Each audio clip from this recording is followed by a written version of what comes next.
The group arrived at Menethil Harbor, cloaked and hooded as a storm raged around them. Rain poured relentlessly, drenching their garments as flashes of lightning illuminated the dark sky. Valeera glanced around and spoke up.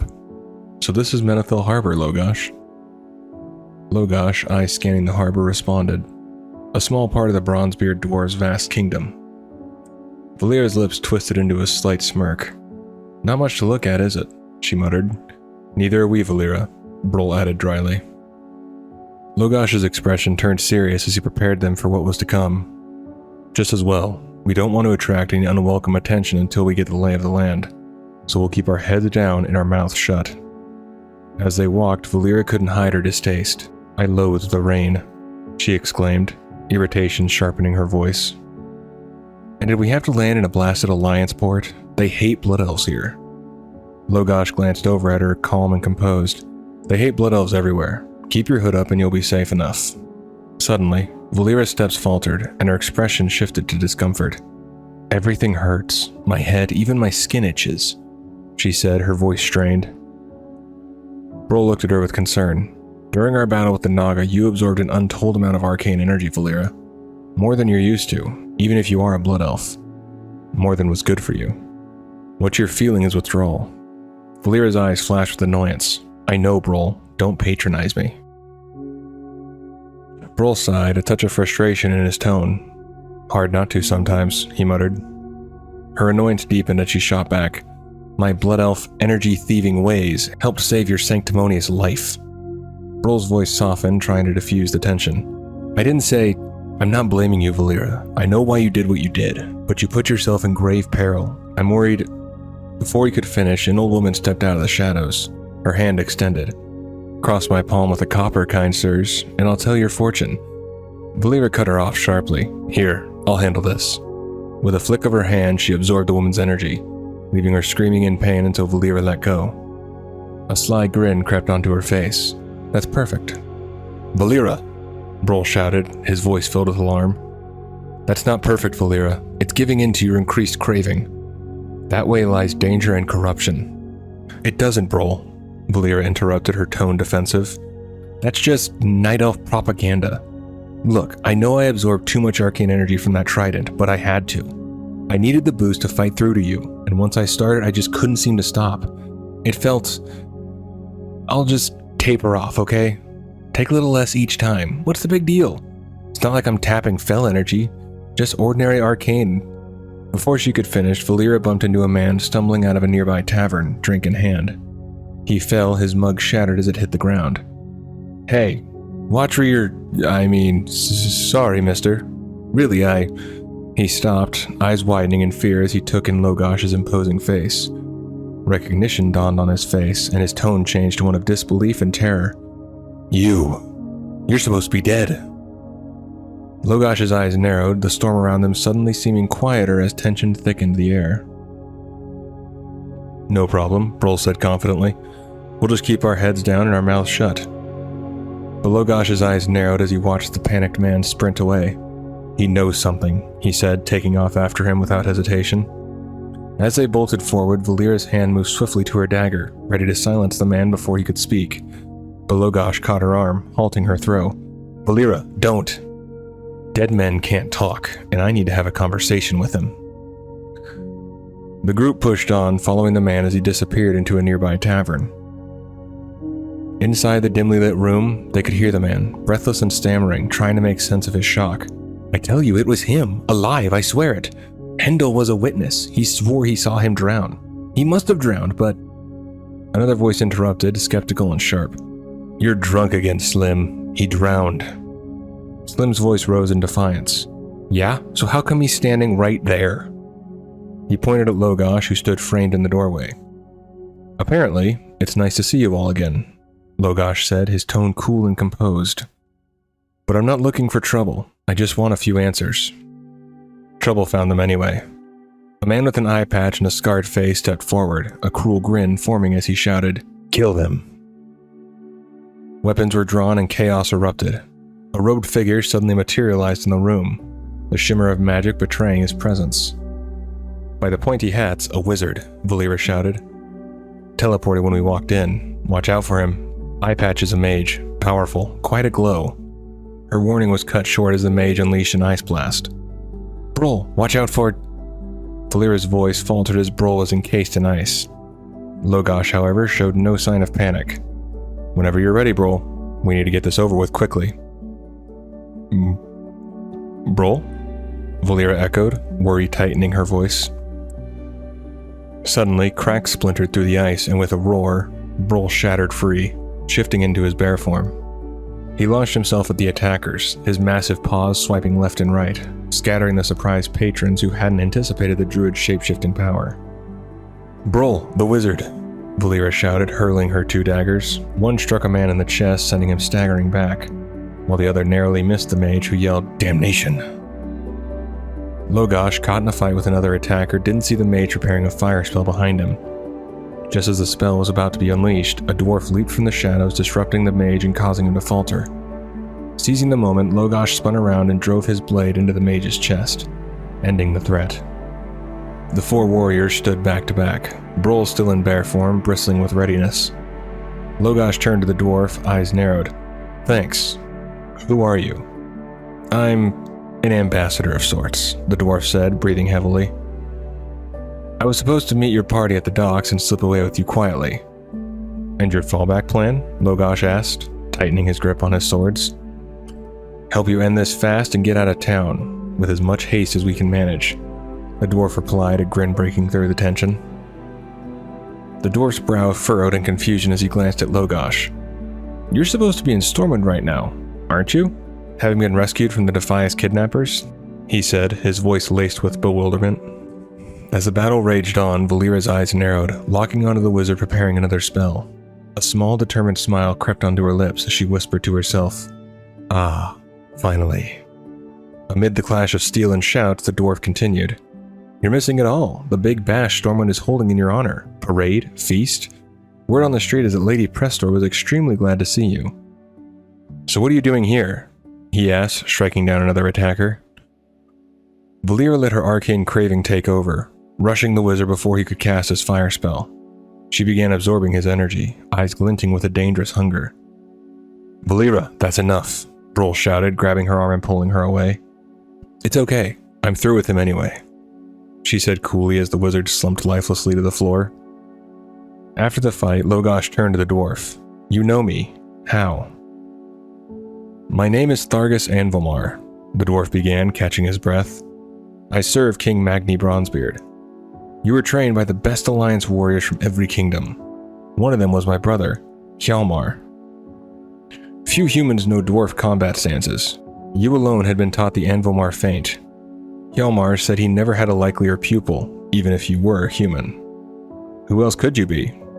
But if you're here, then who are they embracing at Stormwind?" Thargas's eyes narrowed with suspicion. Logash's gaze hardened with determination. "That's one of the many things I intend to find out." Searching through the fallen bodies, Valeera called out, "Found their boss, the one-eyed mage that Thargas clocked." The man let out a groan, arcane energy faintly radiating from him. "He's still alive," she added, almost mirroring how she felt, fatigued and strained. Brol nodded toward the man. The drunk was reporting to him. He knows something. "Bring him around," Logash ordered. Valeera picked up a drink from a nearby table and splashed it onto the unconscious man's face. His eyes fluttered open, the arcane glow beginning to fade. "Talk fast. He won't last long," Valeera said firmly. "You know who I am?" Logash questioned, his voice low and intense. The man sneered. "The worthless king of Stormwind." Logash's eyes darkened. "How do you know?" "Led the Defias, who delivered you to the ship. They said you died." The man spat, a wicked grin spreading as he added, "Paid in Stormwind gold. But he won't give up. He'll find you, kill you, in the end. Destroy your kingdom, murder your son." With a sudden surge of malice, the man's hand began to glow as he attempted to cast one final spell. Valeera's eyes widened. "Logash, look out!" she yelled as she sent a blast of energy to stop him and began to absorb what she could. "Valeera, no! You're taking too much!" Brol shouted, pulling her back. Stumbling, she swiftly drew her dagger and hurled it at the mage, ending him. Logash's eyes blazed with fury. What do you think you're doing? I wasn't finished questioning him. He was going to use the last of his magic to kill you. The pig was dying anyways. We'd learned all we could from him. I figured, why waste his energy when I could use it? We couldn't let him live in any case, Valeera said, wiping blood from her cheek. Thargus nodded grimly. The girl's right. You could have died. And if we had let him live, he'd have spread the word of your return. Logash's jaw clenched. He may have known nothing else, Thargus, but he may have known more. Now we'll never know. That wasn't your decision to make, Valeera. Have a care lest your thirst betray us in the end. As they stepped out of the tavern into the stormy night, Brol turned to Valeera ready to speak, but she cut him off. Don't you start, Brol. I'm glad he's dead. I hate people who threaten children. I'll never let Logash's son be orphaned like I was, by a worthless slug like him. The rain had finally ceased, but the sea and sky remained an angry gray, mirroring the simmering tension that hung over the narrow streets of Menethil Harbor. The small party of travelers moved cautiously, seemingly deep in conversation, unaware of the malice watching from the shadows. Valeera perched atop Brol's back, the druid in his travel form, his sturdy stride carrying her steadily forward. Logash rode a strong, weathered horse, while Thargus sat tall on his ram, its hooves clattering on the cobblestones. Obviously, someone wants you dead, Logash, Thargus began, his tone blunt but concerned. And just as obviously, their failure thus far to send you to the clay will enrage them. I'm guessing they'll expect you to travel from Menethil Harbor to Ironforge by sea or air, so we'll go by land. Logash glanced over at him. The more indirect land route through the wetlands will be safer? That, Thargus admitted with a grin. And sea and air travel makes me sick. But the longer route means we'll have to hurry. As their conversation carried on, Valeera sat quietly, fighting a private battle. The craving inside her is intensifying, sharp and unrelenting. Deep in the throes of arcane withdrawal, she found any source of energy that could sate her cravings increasingly difficult to resist. The pull was constant, dangerous, and growing stronger. They came to a halt near a small vendor's stall. An old woman stepped forward, catching Valeera's eye. Her voice was enticing, her tone intriguing. I can see from your kit that you are a devotee of the dagger, young mistress. She held up a blade that gleamed faintly with an unsettling aura. This one is special, the woman continued. A fell dagger. It fell off a warlock's cart. For you, a mere 200 gold. The dagger glinted ominously as she handed it toward Valeera. The blood elf hesitated, her instincts conflicted. I don't, she started to say, her voice uncertain. But the moment her fingers brushed the hilt, an involuntary gasp escaped her lips. Oh, it's wonderful, she whispered, her voice trailing off, a dangerous light flashing in her eyes. The lure of the dagger was unmistakable, its power both intoxicating and perilous, threatening to pull her deeper into the struggle between her strength and her addiction. Suddenly, Brol growled and broke into a sprint, forcing Valeera to cling tightly to his neck, her grip slipping slightly as his movements jolted her. Brol, stop! Wait! She called out, her voice tinged with frustration. We need to go back. I barely touched that dagger, and now I feel much better. Behind her, Thargus groaned from atop his ram as he tried to keep up with Brol, his voice cutting through the air. If I'd wanted to fly there, I'd have taken a griffin. The road through the wetlands wouldn't be so bad if it wasn't for the constant rain, and the crocolists, gnolls, murlocs, and oozes. But we should be safe for the moment, he added dryly. As Brol dashed ahead, Valeera held on for dear life, trying to keep steady as Logash and Thargus urged their mounts to keep pace. The narrow paths and swampy terrain of the wetlands stretched endlessly before them. The deeper they ventured into the wetlands, the more perilous the journey became. Without warning, a pack of raptors sprang from the underbrush, their screeches slicing through the damp air. Brol shifted seamlessly into his bear form, his claws flashing as he tore through the oncoming threat. Kale's teeth, Brol! You might have warned me, Valeera shouted, scrambling to adjust her perch as his back shifted with his transformation. Logash unsheathed his sword, cutting down raptors as they lunged, while Thargus swung his weapon with practiced ease, dispatching the remaining creatures. As the last raptor fell, Brol grumbled, his irritation evident. No one mentioned anything about raptors. Thargus wiped his weapon clean, a hint of humor in his voice. An oversight, he said. But they make good eating if you don't mind gamey meat. That's assuming, of course, that in this drizzle we can get a fire going. Later, as the group huddled around a struggling fire and cooked the raptor meat, Valeera sat apart, her arms crossed, her discomfort palpable. "You'll feel better if you eat," Brol said, his voice gentle but firm. "No, I'm not hungry," Valeera snapped, though her voice dropped to a mutter. "If I had that dagger." Brol cut her off sharply.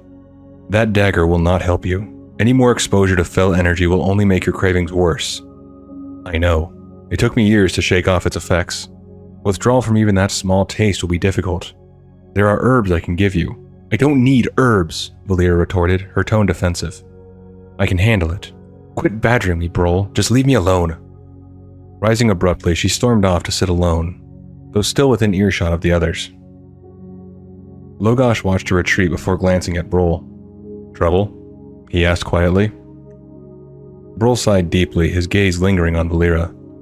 "We Night Elves use only natural and divine magic and find the use of arcane, and especially fel energy, abhorrent.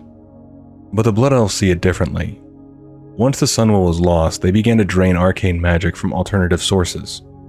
Most of Valeera's kind have been turned to fel energy, which burned life to create magic. It is destructive and ultimately corrupting." He paused, his tone heavy with concern. "That is Valeera's legacy. She'll crave the darker forms of energy now that she's had a taste of it. Withdrawal is inevitable, and will be painful. It will be for the best if she gets through most of it out here, where there are no further temptations." Brol's gaze shifted back to Valeera, his worry clear in his eyes. She sat with her back turned, shoulders tense, trying to distance herself from her companions, but unable to escape her internal battle. The group pressed onward through the wetlands, their journey toward Ironforge fraught with tension. The air was heavy, not just from the lingering dampness of the swamp, but from a silence that felt unnatural. Logash scanned the terrain, his instincts on high alert. "Something's wrong, Thargus. It's too quiet. This is a perfect setup for an ambush." Brol, in his bear form, let out a low growl, unable to do more to express his agreement. Valeera, riding on his back, added with a smirk, "Brol agrees, though his shape limits further elaboration." Her voice softened as she muttered under her breath, "Thank the sun. I'm totally sick of his lectures." The uneasy quiet shattered as Logash's voice rang out. "Arrows incoming! Thick as rain, move it!" Thargus and Logash dove for cover, but Brol didn't hesitate. He lunged to shield Valeera, forcing her to the ground and taking the brunt of the arrows in his massive back. Above them, a voice echoed from the hill, commanding and cruel. "Surrender or die where you stand." The voice belonged to a dark iron dwarf who revealed himself with a smug grin, his group of dwarves looming ominously behind him. "Well, well, if it isn't Thargus Envilmar. What are you doing roaming the wetlands? Let me guess. You're trying to spy for old King Magni, like your worthless brother. And just as lousy at it. We've caught Hjalmar, and we have him under torture, squealing like a girl. But you're even more in Magni's confidence, and thus a greater prize." Thargus's face twisted in rage as he stepped forward, gripping his weapon tightly. "Gunnar Flintrock, you wart on Modgood's backside. Where is my brother?" Gunnar sneered, his grin widening. "You'll join him soon, Envilmar, in chains in a dark iron cell, if you live through the next few minutes." With a shout, Gunnar's group of dark iron dwarves charged down the hill atop their rams. Weapons gleamed in the gray light as Thargus and Logash drew their blades, ready to meet the assault. Logash barked an order over his shoulder. "Watch over Valeera, Brol. She can't fight as she is. Thargus and I will deal with these scum." Thargus fought with ferocity, his hammer crushing into one of the dwarves. "The world is in a sorry state when cowards like you, not fit to clean the boots of an Envilmar, would dare hold one under torture." Blood splattered across his face as he pressed his attack. Nearby, Brol stood tall on his hind legs, roaring in his bear form as he faced 4 dark iron dwarves wielding axes. Valeera stayed close behind him, her hands gripping her daggers tightly. "Don't worry, Brol, I'll guard your back, as you guard mine," she called out, trying to steady her shaking hands. But the withdrawal from the arcane energy she craved had sapped her strength and focus. Her aim was unsteady, her reaction slowed. As one of the dark irons raised an axe to throw at Brol's exposed back, Valeera reacted instinctively. She hurled her dagger, but her aim faltered. The blade missed its mark, and the dwarf's axe flew true, sinking deeply into Brol's back. "No!" Valeera gasped, horror filling her eyes as Brol let out a pained roar, stumbling under the impact. Blood soaked his fur as the battle raged on, and Valeera realized the gravity of her weakened state. The fight may have been nearly over, and the price of her struggle with withdrawal had just made it far more dangerous for all of them. The battle was swift and brutal, leaving little room for hesitation or mercy. When it ended, Brol lay face down, an axe embedded in his back, blood pooling beneath him. Thargus, seeing the carnage, turned his attention to Gunnar, his voice filled with grim determination. "Valeera, see to Brol. I'll deal with this wretch," he commanded, striding toward the wounded Dark Iron Dwarf. Gunnar, battered and bleeding from his facial wounds, struggled to lift himself off the ground. His arms trembled, barely able to keep him on his hands and knees. Suddenly, Thargus shoved him onto his back, looming over him with a dark, menacing expression. Thargus growled, "The rest of your company is dead, Dark Iron scum." He spat on the ground beside Gunnar. "Now, tell me where to find my brother." The defeated dwarf let out a wet, gurgling laugh, blood staining his teeth. "Andalspan," Gunnar rasped, the words laced with defiance. "Why don't you go there, Thargus, so they can capture you as well? You and Hjalmar, last males of your bloodline, when you're both dead? Anvilmar's finished." His voice faltered, a choking cough cutting his speech short as he collapsed lifelessly to the ground. "Good ridden," he muttered before death silenced him. Nearby, Brol groaned deeply, his pain evident as Logash carefully removed the arrows from his bear form. "You've always made a fine pincushion, Brol," Logash remarked, his tone light but edged with concern. "Still, this must be some kind of record." "Don't joke, Logash," Valeera interjected, her voice trembling with worry and guilt. She knelt by Brol's side, her hands hovering as if unsure how to help.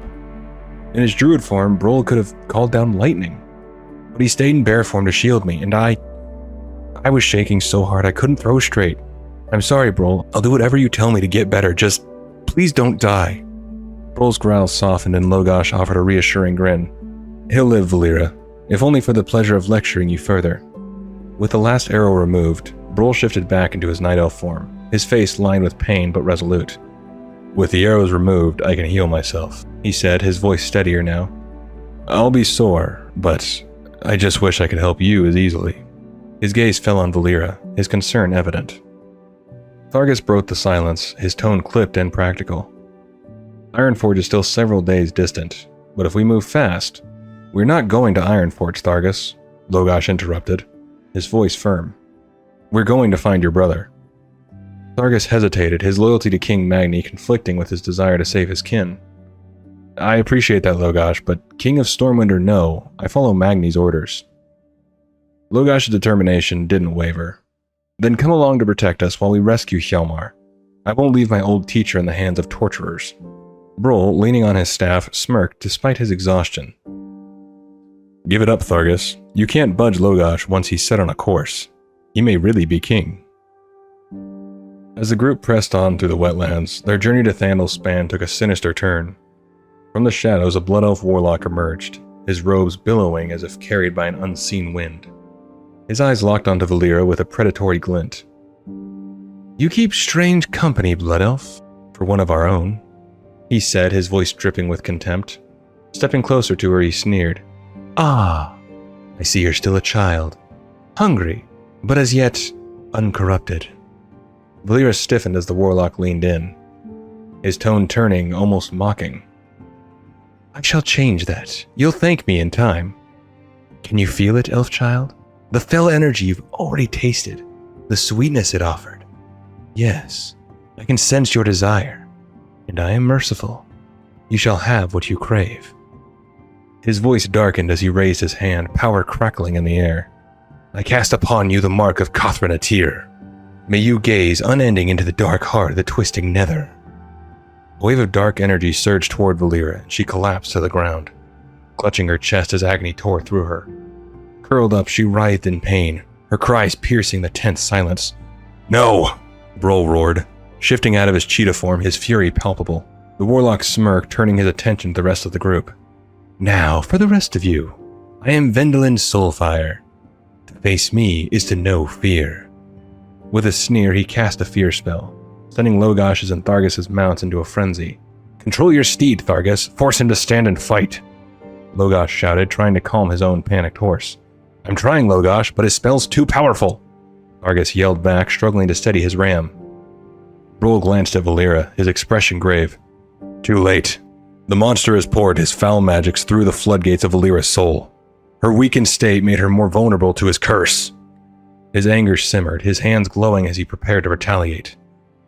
Then we'll make certain that he dies, here and now, Logash declared, his voice brimming with determination, summoning the natural world's fury. Brol raised his arms. Winds, come, and sweep this stinking monster into the void. He's a powerful warlock, but he's only one, and we are many.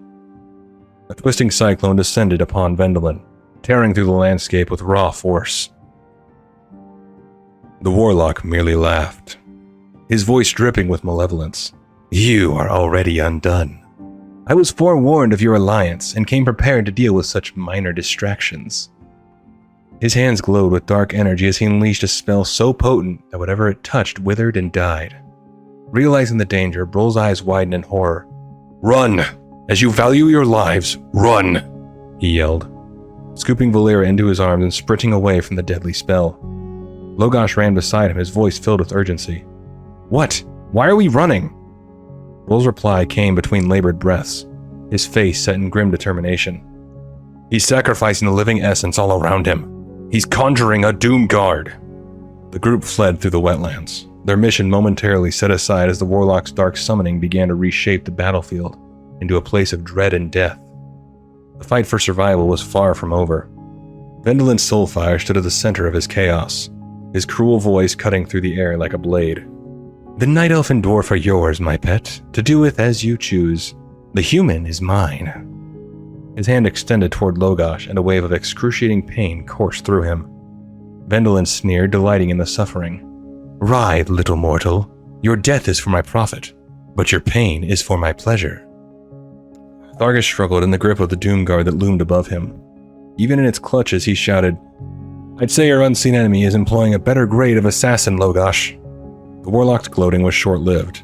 Through sheer willpower and the rage to protect his friends, Logash fought back against the agony.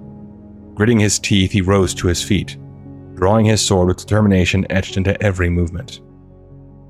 Then I hope you've enjoyed the pleasure, monster, because you won't live long enough to see the profit. Only your own death. Vendolin's confidence cracked as he watched Logash stand. That's impossible, he exclaimed, his voice laced with disbelief. Nearby, Brol invoked the forces of nature, his voice commanding and steady. Plants of the earth, rise up and snare the demon. Pull it beneath your swampy waters and tear it to pieces. Vines erupted from the wet ground, wrapping around the Doomguard, weakening its hold on Thargus. Logash didn't hesitate. Brol, grab Thargus from the demon's hand before he's pulled down with it, he ordered, his blade flashing as he severed the Doomguard's head with a single, precise strike. The colossal demon collapsed, defeated. Turning his fiery gaze to Vendolin, Logash didn't waste a moment. Before the warlock could fully process what had just occurred, Logash's blade found its mark again, slicing Vendolin's head from his body in one smooth motion. You said it yourself, Vendolin. To face me is to know fear. As night fell, the group found a place to rest, the battle's toll visible on each of them. Valeera lay cradled in Brol's arms, her face pale and her breaths uneven. Brol spoke softly, trying to reassure her. Rest easily, Valeera. The Blood Elf Warlock is no more. Valeera let out a weak groan, her voice trembling. It doesn't matter. I feel sick, and something dark still calls to me. I can hear it, feel its fell energy crawling like maggots through my soul. Suddenly, she pushed herself away from Brol's arms, her voice growing more frantic. Put me down, Brol, don't touch me! She staggered to her feet, tears streaming down her face. I'm too befouled, too filthy to bear it. Look at my hands, at the foul runes scrawled across them. Don't let my fate be sealed by this fell curse. Brol, please, by all that is holy, help me.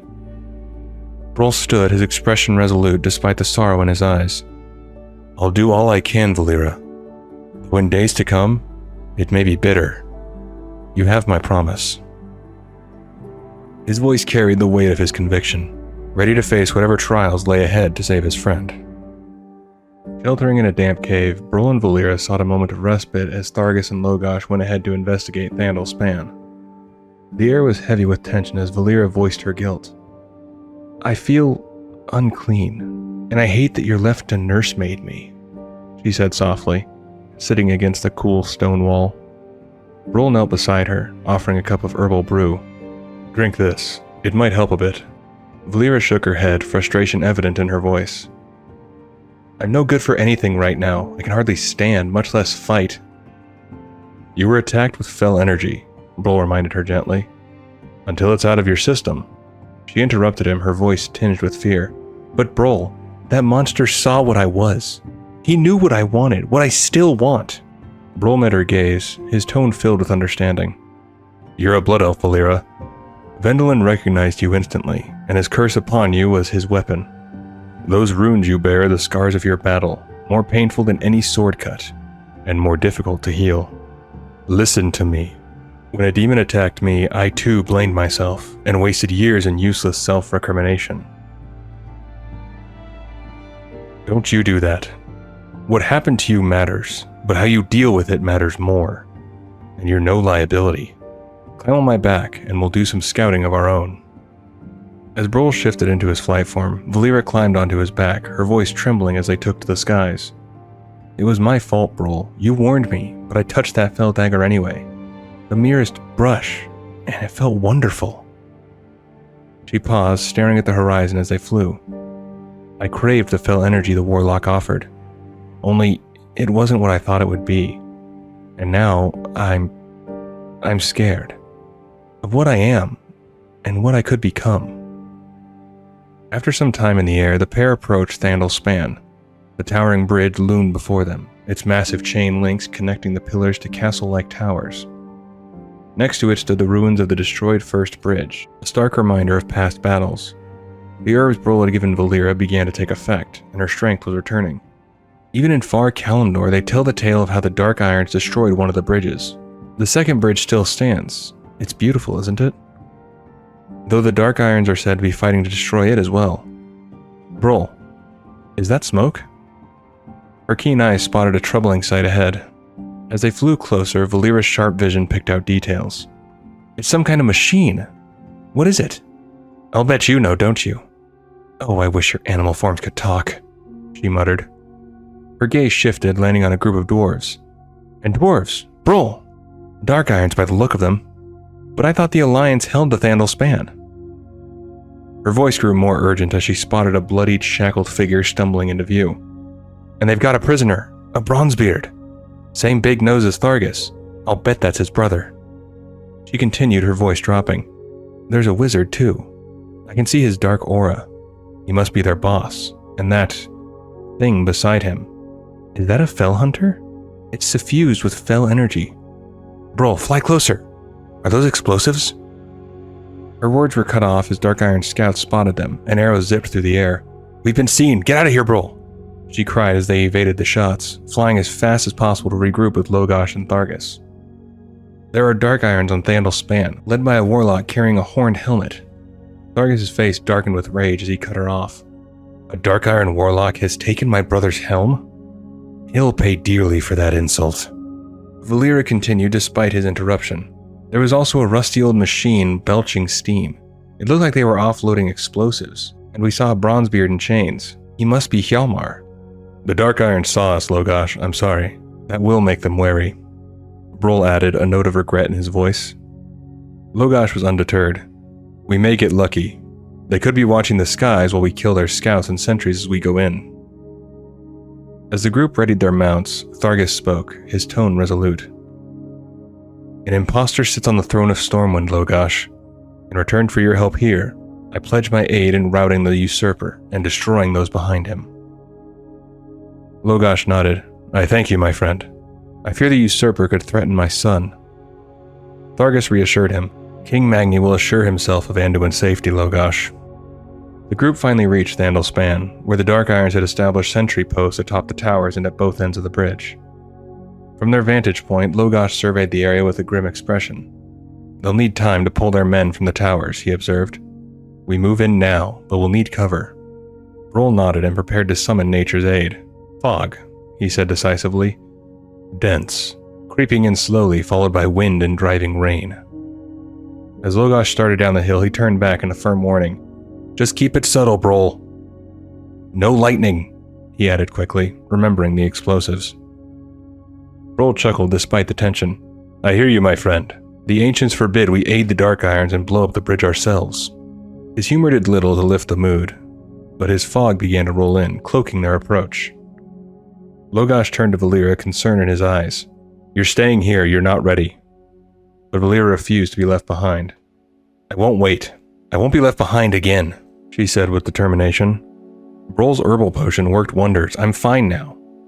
Logash disagreed, but Brol placed a reassuring hand on Valeera's shoulder. "She's not fully recovered," he said, meeting Logash's gaze. "But leaving her alone here would be riskier. Joining the fight will give her focus beyond her own pain. She's earned the right." Shrouded in the thick fog Brol conjured, the group moved stealthily onto the bridge, silently dispatching several Dark Irons along the way. Suddenly, Valeera's senses sharpened as she felt an ominous presence. "Fell energy ahead," she warned, glancing around. The fog was dispersing, and she realized the warlock must have used a fell hunter to counter Brol's spell. "So much for secrecy," Thargus grunted, gripping his weapon as he prepared for a fight. The battle erupted with chaos. Brol shifted into his bear form, swiping through Dark Iron soldiers. Valeera drew her dagger and charged alongside him, her movements quick and precise. Above the noise, the warlock's voice rang out. "Take them alive! We'll burn their secrets from them." Logash tightened his grip on his sword. "Now we must trust to sinew and steel, and do some serious killing. Thargus, go! Find your brother in the tower." "For Anvilmar! Death to the Dark Irons!" Thargus bellowed, charging forward. The warlock surveyed the chaos, frustration creeping into his tone. "A Bronzebeard," he snarled, "and several of my fighters have already fallen. These warriors might prevail, even against the might of the Dark Iron clan." He raised his arm, summoning a monstrous weapon. "Golem, arise and defend." Logash took charge. "Brol, take Valeera and handle the others. The golem is mine," he ordered, his confidence unwavering. He quickly learned, however, that the war machine was a formidable opponent. "Even you are not a match for a war golem's fist, my friend," Thargus called out. "But the Dark Irons themselves have provided the key to our victory." He climbed into one of the Dark Iron siege engines, using its weapons against the golem. With a blast from its cannon, the golem was felled, the explosion leaving a gaping hole in the tower. Inside, Thargus called out to his brother, "Hjalmar, hold on, I'm coming!" Meanwhile, Logash's focus was broken by a horrifying sight. Valeera had lost control, tearing into the fell hunter with primal ferocity. Blood smeared her mouth as she ripped a chunk of its flesh with her teeth. "Valeera, no!" Brol roared, pulling her back. "Why so angry, Brol?" she snapped, her voice unnervingly gleeful. "The Magic Eater is dead. Now your spells will work!" Brol's anger was palpable. "You know you shouldn't have." "She's right, Brol," Logash interrupted. "Summon the rain. Soak their powder. We can discuss her behavior later." Inside the tower, Thargus found his brother tied to the explosives, his arms suspended over his head. The warlock stood nearby, sneering. "Thargus Anvilmar, you're just in time. Before I kill you, you can watch as I drive a fire spell through the crown of the Anvilmars, fusing it to your brother's face. He'll die the last patriarch of the Anvilmars, and you'll die the last Anvilmar of all, cursing my name." Thargus didn't hesitate. Charging forward, he roared, "Think more and talk less, wizard." With a single strike, he severed the warlock's hand, silencing him. Rushing to free Hjalmar, Thargus reassured his brother, "I'll have you out in a moment."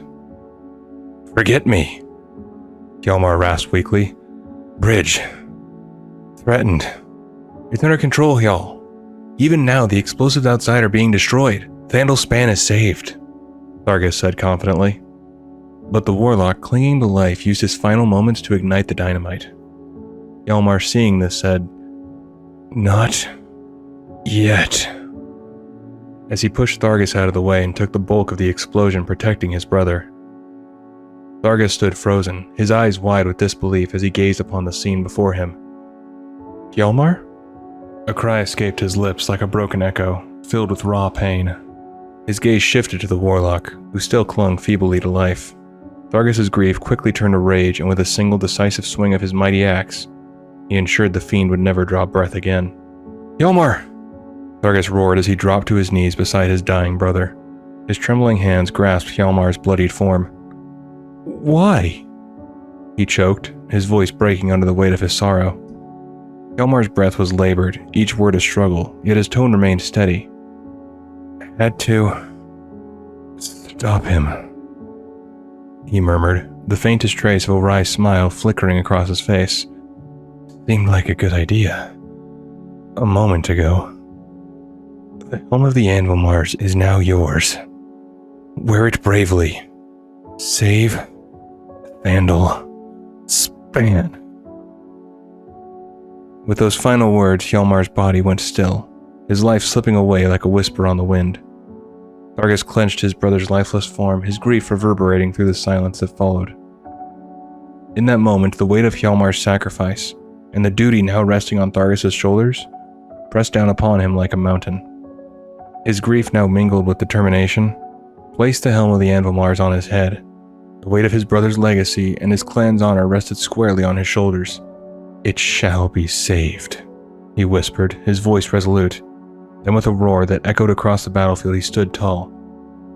I, Thargus, last of the Anvil Mars, do swear it! Outside the tower, the remaining Dark Irons regrouped, their numbers closing in on Brol, Valeera, and Logosh. One of them sneered. Where's the Bronzebeard? I want to see him die. Their question was swiftly answered as Thargus leaped from the tower with an enraged battle cry. Here, Dark Iron, see me and die. For Anvilmar, for Hjalmar, for my brother. Thargus tore into their ranks with fury and precision, his blows landing with deadly accuracy. Driven by a newfound focus, he cut down Dark Iron after Dark Iron. But as he fought, the Dark Irons managed to activate their siege engine. The massive war machine roaring to life, the tide threatened to turn until, with a deafening boom, the engine was obliterated by a well-aimed cannon shot from an approaching airship.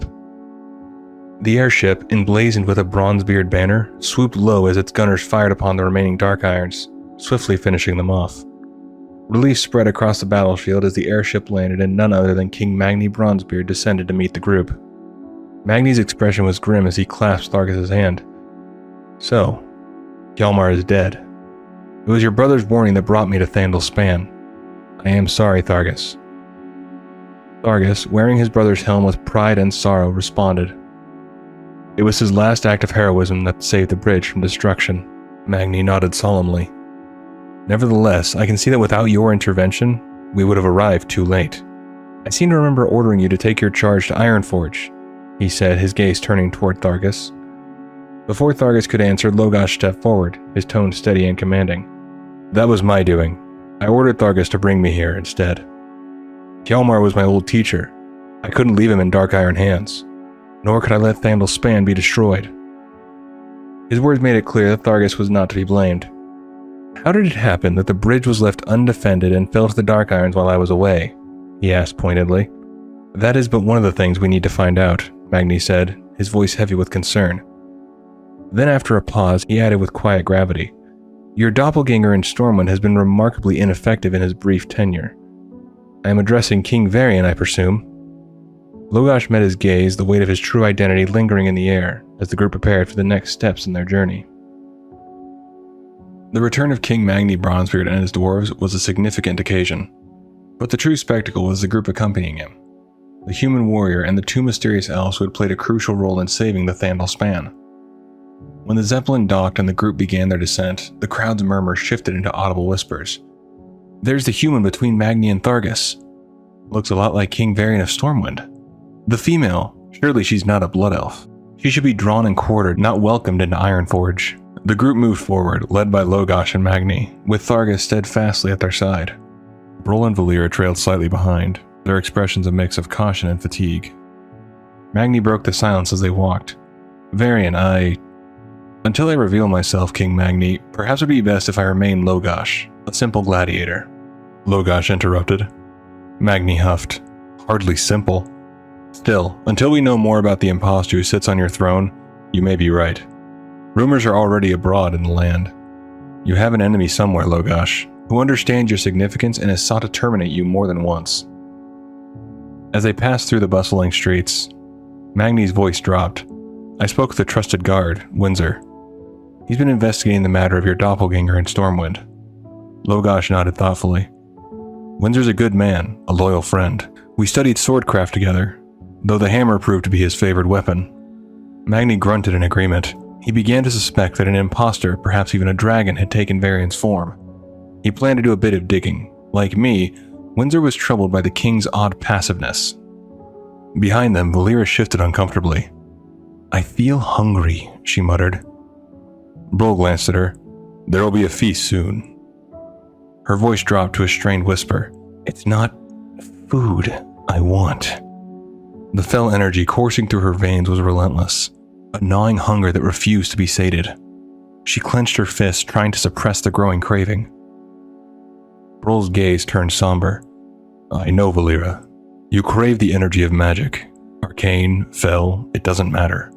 Until the fell energy is out of your system, you'll do anything to feed your addiction. I fear you will face increasingly terrible pangs as you withdraw. Suddenly, Valeera's eyes narrowed as she caught sight of a figure moving purposely through the crowd. A guard, his hand clenched around a blade glowing faintly with arcane energy, was advancing toward Logash. Her breath hitched as her addiction and instincts collided. Brol, the human, his hand, can't you see it? Sharp and dangerous, pointed at Logash's back, and burning with arcane energy. I must have it! Without hesitation, Valeera unsheathed her daggers and leapt forward, landing squarely on the guard's back. Her blades found their mark, and the man let out a pained yell. The commotion brought Logash's attention to the scene. Valeera, what? He exclaimed, his hand instinctively going to his weapon. Who has dared to wound me? You're no demon. I will kill you first, insolent young elf. The human roared as his form began to shift. Flesh gave way to scales and his body expanded into a colossal black dragon. A black dragon! Suffer and perish! Valeera snarled, daggers flashing as she prepared to strike. The dragon reared back, fire building in its throat before it unleashed a torrent of flame. Valeera reacted swiftly, summoning a shield of fell energy to protect herself. But before she could charge, Brol grabbed her and pulled her behind him. Valeera, get back! He shouted, raising his hands to the sky. I call upon lightning and storm to strike. Grab Valeera, Brol. I'm on it. Logash's voice cut through the chaos as he hurled an axe with unerring precision.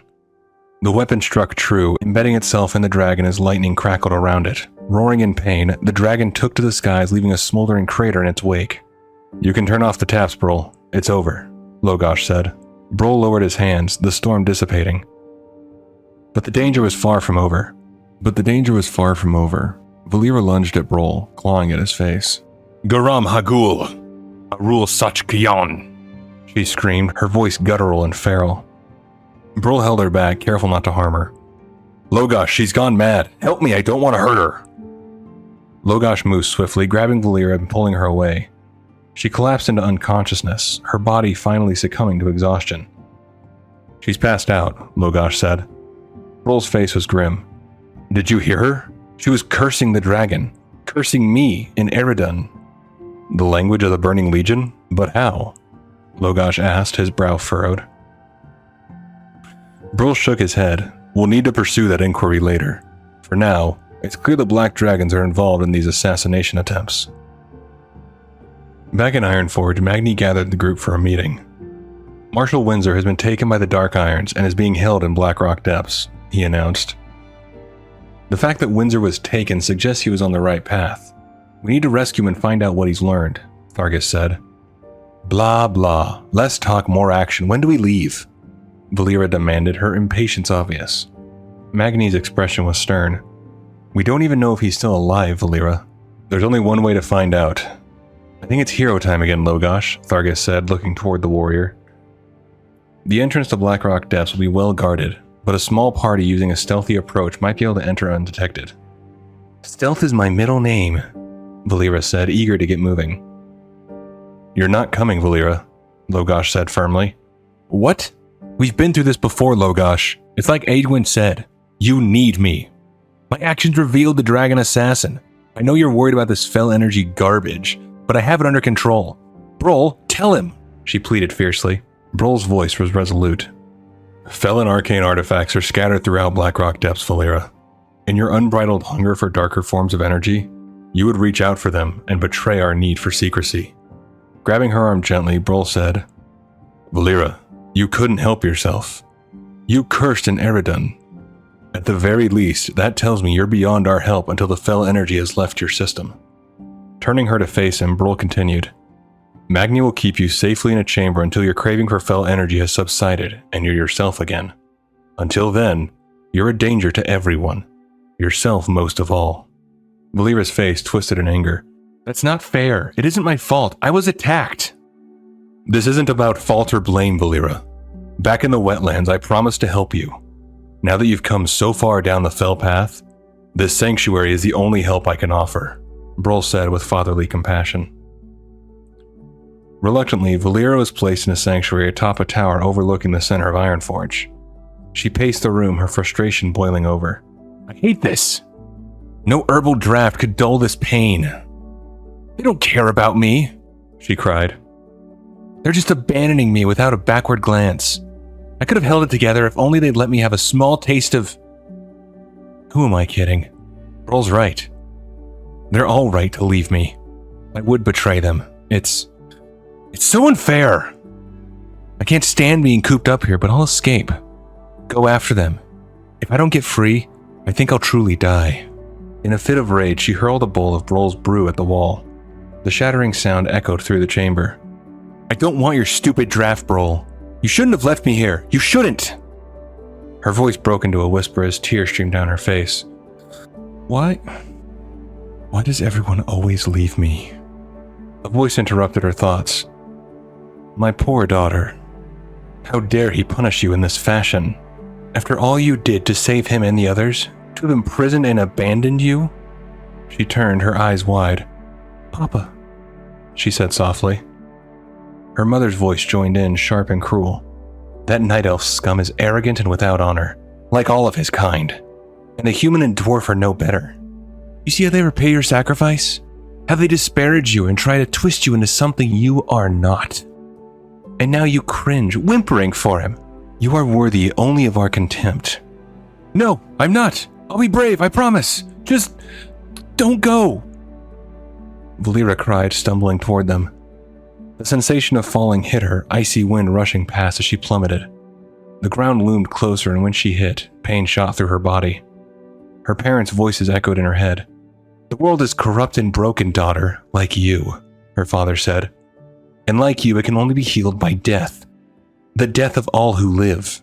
So come, join us, and let the world begin anew, her mother added. No, another voice thundered. Be gone. Do not listen to them, child.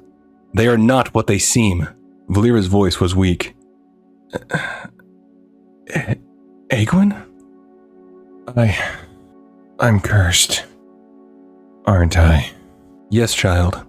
With the runes of Vendalin's evil desires scrawled across your skin, the demon of the Burning Legion strives to possess you. I have not the power to dispel his influence completely, but I can help you fight his efforts to control you, Egwin said. Why me? The eternal question, my child. That is but one of many answers you must discover. But always remember, Valeera, that you are not alone. There are those who truly care for you and will aid you in your struggles. They will not abandon you, whether you would have it so or not, and neither will I. When Valeera awoke, her voice was a whisper. Logash? Brol. Egwin.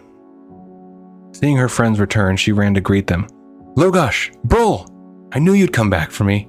I'm okay now. The runes are gone. It was hard, Brol, but your drafts helped so much.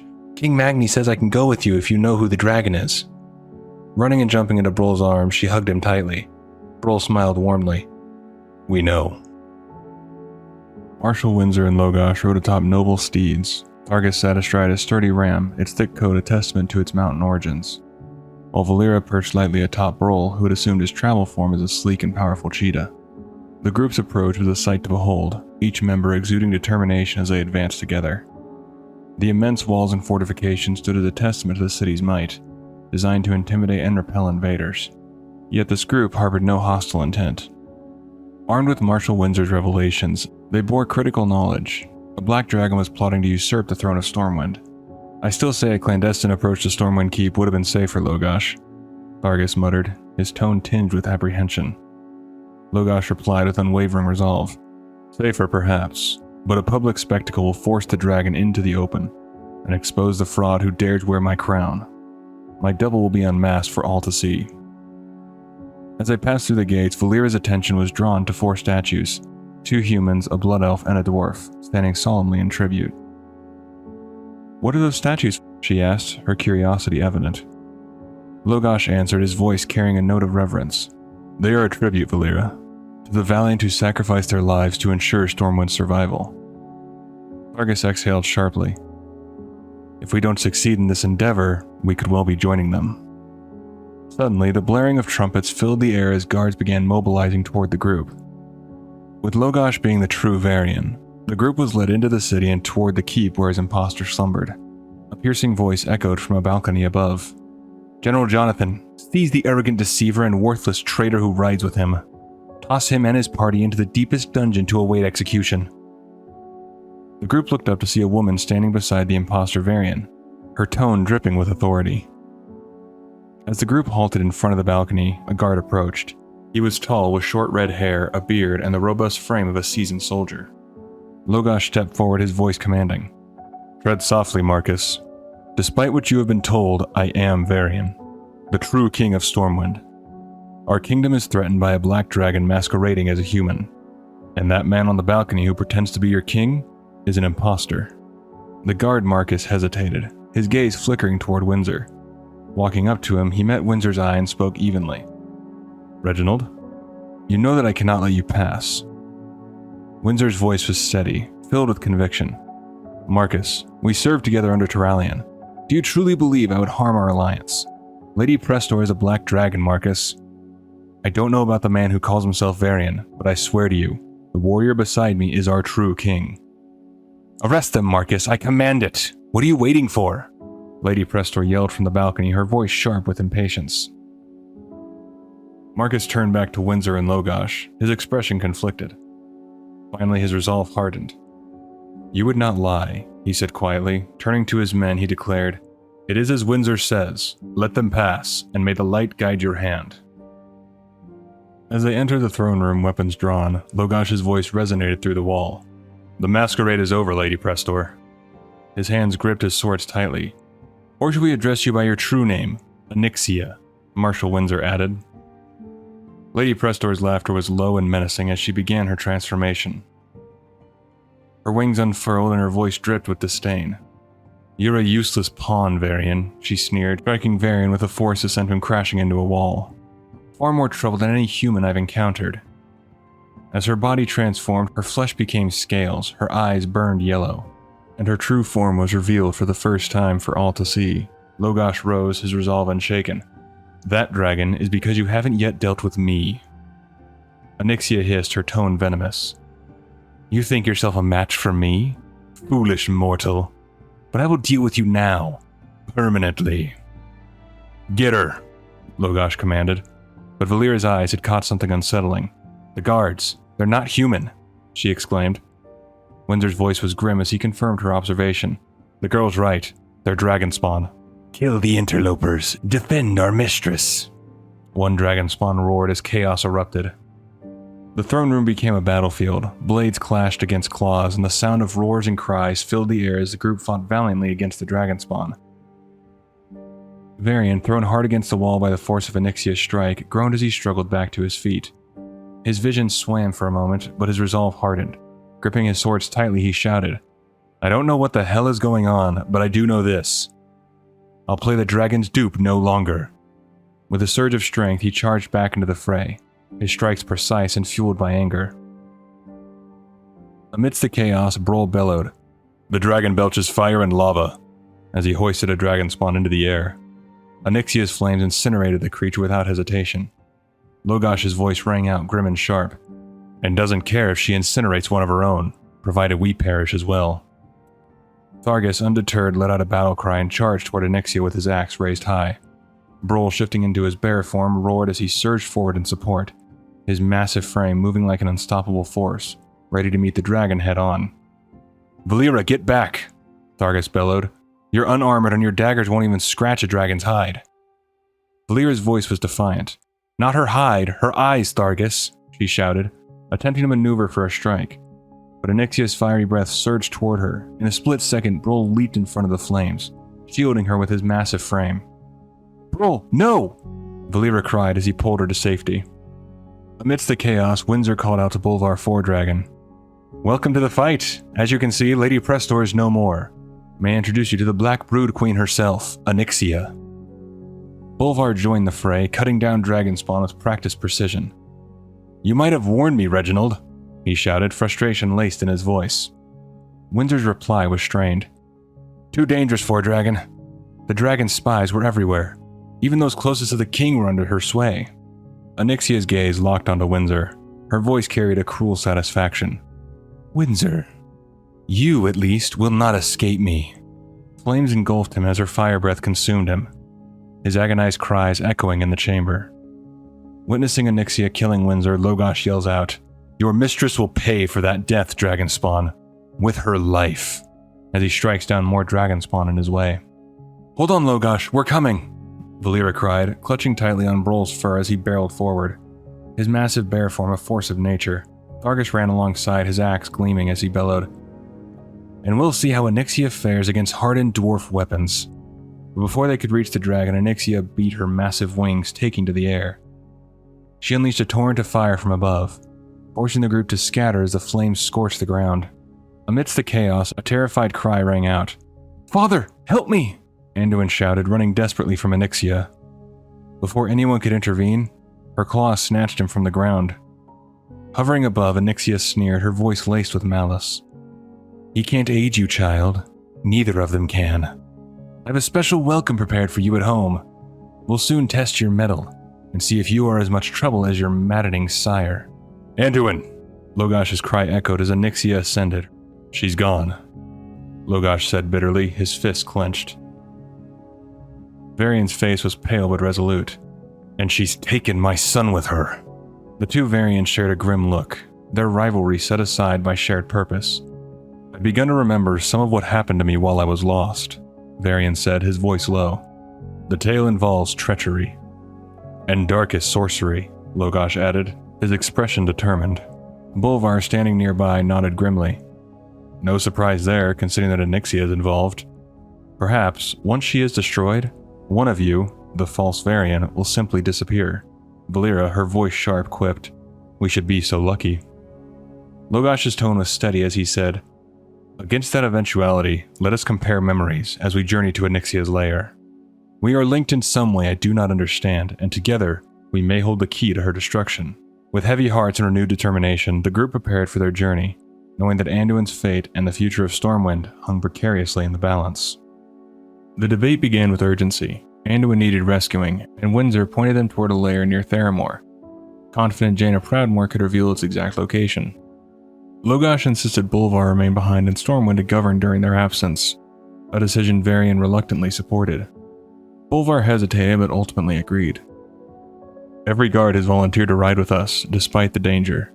Let us be away," declared Varian with resolve. "I expect nothing less from Stormwind's finest. Board the Zeppelin, men. We sail with the evening breeze for Theramore Isle," Logash commanded, his voice rallying their spirits.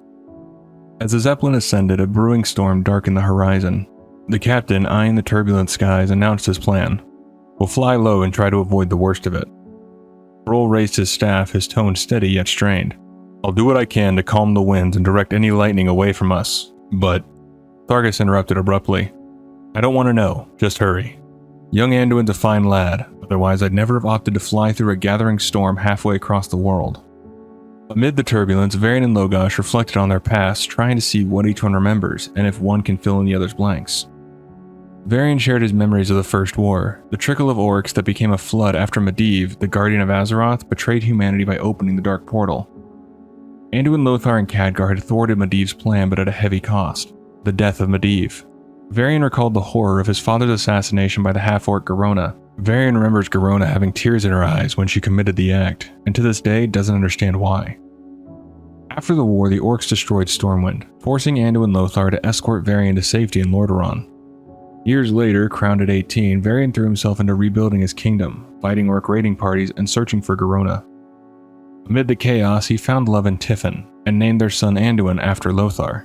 But tragedy struck again. Upon returning from a raid, Varian discovered the Council of Nobles, influenced by Lady Prestor, had refused to pay the Stormmasons Guild for rebuilding Stormwind. The resulting riot claimed Tiffin's life when a rock struck her head. Her death shattered Varian, leaving him an empty shell, vulnerable to Prestor's manipulation. It was Anduin's unwavering presence that rekindled Varian's resolve. Gradually, his focus returned. At Anduin's urging, he reluctantly attended a peace conference in Theramore to meet Thrall, the Orc leader. Leaving Prestor behind, Varian sought to see if peace could truly bridge the chasm between their peoples. But he never arrived in Theramore. From Varian and Logash's conversation, they realized that Defias hid among the crew and attacked Varian as he slept. Most likely, they drugged him and killed those loyal to him. After that, he just remembers waking on the island with hooded men and Naga around him. Then, before they could dive deeper into each other's memories, the storm worsened, and through its furious winds, black dragons emerged. "Onyxia's minions, sent to destroy us," Varian roared. "Then together, let us be certain the black-hearted witch regrets sending them to their deaths," Logash spat. Brol shifted into bear form ready to fight, but Valeera snapped. "Brol, quit showing off and use your druidic magic to stop these monsters. We can't afford injuries." Reluctantly, Brol raised his staff, his grip tightening around it. "However satisfying the battle is, you have a point," he admitted, his voice tinged with reluctance. Lifting his staff high, he called upon the elements with commanding force. "Rise up, you churning clouds, lightning strike and incinerate our enemies. Seaweed, erupt from the ocean's depths and drag the drakes beneath the tumbling waves." At his command, the storm obeyed. Bolts of lightning crackled through the sky, striking with devastating precision. From the sea's depths, massive tendrils of seaweed surged upward, ensnaring the drakes as they screeched in fury, swallowing the writhing beasts whole, dragging them into the abyss where they would trouble the world no more. Varian gazed into the tempestuous sea. "Onyxia will shed bitter tears when this news reaches her."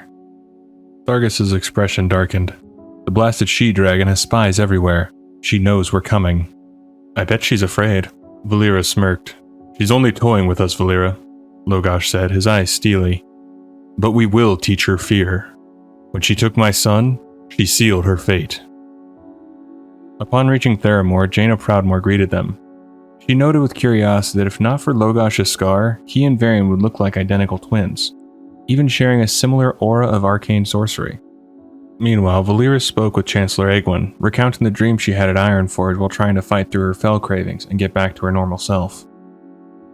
"I know what I said, child. I'm old, not senile," Egwin interrupted warmly. "The danger to you is real and present, but I will help you as much as I can. Now come, we need to talk." The battle for Stormwind's future began in the depths of Onyxia's lair, the air thick with the scent of brimstone and fear. With Anduin held hostage by the Black Dragon, the group fought not just for victory but for vengeance. Fueled by their fury, warriors stormed through her Dragonspawn and Dragonwhelp defenders, their blades crackling with enchantments woven by Jaina Proudmoore. Varian and Logash's swords, infused with magic, cut through their enemies like fire through dry leaves. Jaina's sharp gaze caught sight of an ominous presence among Onyxia's ranks. "Onyxia has a sorcerer, a powerful one," she called out.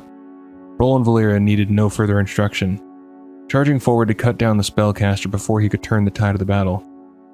With the sorcerer slain and Jaina freezing a path ahead, the warriors pressed on. Brol raised his staff high and called upon the power of the earth itself. "Roots of the earth, hear me. The fiery enemy is within your grasp. Rise up and crush the dragon spawn." The ground obeyed, coming to life and ensnaring Onyxia's minions, ending the dragon spawn where they stood. But as the battle raged on, Anduin seized a fleeting opportunity to break free from Onyxia's clutches. His moment of freedom was short-lived.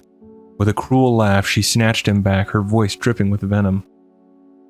"Now that you have performed a final service and brought your father within my grasp, 'tis time my newest hatchling should gorge on royal flesh." Jaina's mastery of magic shattered the arcane barriers guarding Onyxia's sanctum, allowing the group to charge in. Within, they found Anduin struggling in the dragon's grasp, her claws tightening as she taunted his father. "Don't listen to her, father," Anduin cried out. "She's using me to trick you. She's going to kill me anyway." Varian's answer was swift, his voice carrying the weight of unyielding resolve. "Then we will die together, my son. Death to Onyxia!" With all his might, he hurled a dagger at the dragon, aiming to loosen her grip. Anduin tumbled from her grasp, plummeting toward the ground below, straight into the path of a waiting dragon spawn. When he hit the ground, he thought he was a goner with the hatchlings around him ready to devour him alive. But before death could claim him, Brol, in his flight form, swooped in, snatching the prince from peril. Their escape, however, was short-lived. A blast of fire sent Brol crashing to the ground. Injured and unable to rise, he could do nothing as the dragon spawn closed in. Anduin, bruised but defiant, stood before them, shielding the druid with his small frame. The druid was injured in my service, and I will protect him with my life. To reach him, monsters, you'll have to go through me, he called out, wielding a rock as his only weapon. From behind, Thargus and Valeera arrived, the dwarf's gruff voice ringing with admiration. Brave speech from a lad whose only weapon is a rock. Foolhardy even. Reminds me of your father. Both of them. Valeera, assessing the situation, smirked and handed Anduin a dagger. His name is Brol, and he'll be fine. I've seen him recover from far worse. Here, take one of my daggers. It's enchanted and far more lethal than that stone. As Brol regained his strength, he shifted into his bear form and charged alongside Thargus toward Onyxia, with Thargus calling back with his axe raised. Guard the prince, Valeera, while we slay the accursed dragon. Varian and Logosh fought as one, driving their blades into Onyxia's hide, but she called forth more of her brood surrounding them. How well do you think this ends for us? Varian muttered. Logosh smirked. Shut up and kill them faster. Brol, summoning his remaining strength, roared. Enough! Onyxia's brood serve only to distract us from our true mission. We must take this battle to its source. Rise up in wrath, you living roots beneath the soil. Show the dragon witch how the righteous earth itself abhors her treachery. The ground trembled as roots burst forth, ensnaring Onyxia and her minions. But Onyxia had one final trick. With a sinister incantation, she cast a powerful fear spell. Soldiers turned and fled in terror, their will sapped. Valeera and Thargus stood frozen, their bodies refusing to obey. Even Brol, mighty as he was, struggled against the enchantment. He urged the others to move in and take down Onyxia as he couldn't hold her in place much longer. Onyxia laughed, her voice dripping with arrogance. It is not I who will fall this day, but the royal house of Rin. And with great reluctance and regret, the Lady Prestor will become the regent and eventual ruler of Stormwind. I have always wanted my own kingdom. Her eyes gleamed with wicked delight as she began to cast a spell. One Varian knew all too well, the same spell that had once tore him in two. With a burst of strength, Varian pushed Logosh out of the way, allowing the spell to wash over him instead. Light and shadow danced around him as his fractured soul was made whole once more. He turned to Onyxia, standing taller, stronger, complete. Well done, Onyxia. Your fondest wish has come true. Varian Rin, King of Stormwind, and the lands beyond, stands before you. I am restored at last, and if you want my kingdom, you'll have to take it the old-fashioned way, with blood and iron. With one final charge, Varian leaped atop Onyxia's head. His sword, burning with the fury of his reclaimed destiny, plunged deep into her skull. The dragon screeched in agony, her reign of terror ending in a cascade of fire and shadow. As her massive form collapsed, the cavern trembled. Onyxia was dead. Stormwind's king had returned. The triumphant scene unfolded against the backdrop of Onyxia's fallen domain. Standing tall before the slain dragon, Varian addressed his warriors, his voice ringing with pride and gratitude. Warriors of Stormwind, the dragon is dead. You have earned the gratitude of your king, and for your bravery and devotion to your nation, you return to Stormwind as heroes. This triumph will honor your courage and the sacrifice of those who died in service to our land. Afterwards, a national party will celebrate our victory over Onyxia and the restoration of Stormwind's ruler, he proclaimed, flanked by his loyal companions and his soldiers standing at attention before him. With a swift motion, Varian lifted his blade and severed the dragon's massive head, its weighty thud marking the symbolic end of her terror. You will journey home with the proof of your victory. The dragon's head will decorate the castle's ramparts as a tribute to your prowess and a warning to our enemies, he declared.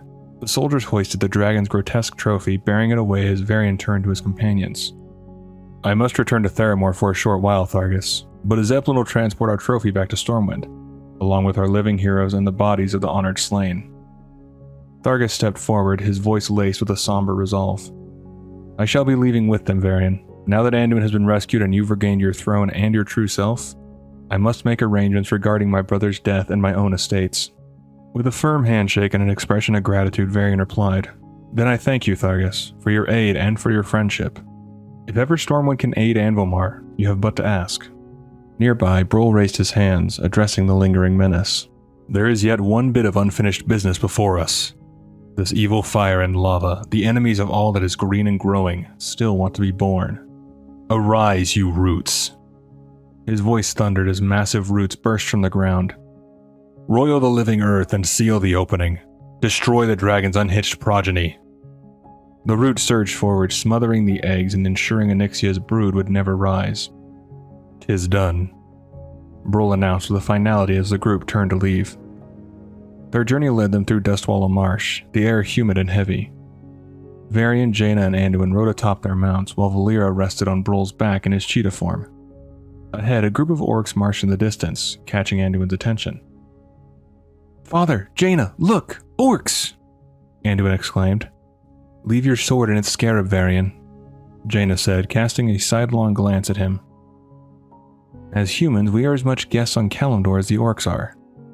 Anduin, his curiosity piqued, observed the orcs closely. "I saw a captured orc when I was very young, Jaina. That orc looked sad, but these guys seem cool. Look how the kids are staring. Awesome. I bet they haven't seen many humans either." Jaina nodded thoughtfully. "That's likely. The orcs' new homeland is in the desert, up north in Durotar. I've made an alliance with their war chief, Thrall. In fact," she hesitated, gauging Varian's mood. "Varian, we could reschedule your summit with Thrall. The one Onyxia's machinations interrupted so many months ago." Varian's expression darkened. "Why bother, Jaina? What would be the point? The orcs burned Stormwind Keep and overran my country. I saw an orc assassin, a betrayer who pretended to be my father's friend, standing over his corpse. I didn't trust them from the beginning. I'm not going to start now."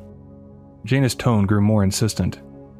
"The demons of the Burning Legion exploited the orcs and tricked them into invading Azeroth. It ended up destroying their world, just as the demons have tried for ages to twist and destroy us.